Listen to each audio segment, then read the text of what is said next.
Hello everyone, in this video, I'm going to show you how to get seeds in Icarus. Now to get some seeds, first, over in the tech tree right here, over in the tier 1, scroll over to the right side of the tech tree and find the seed extractor right here.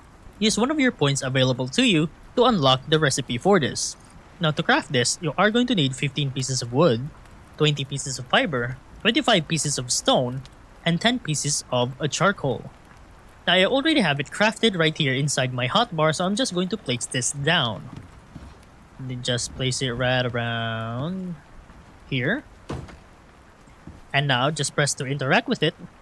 And I can make some yeast seeds through the use of this. So I'm going to place this down over here.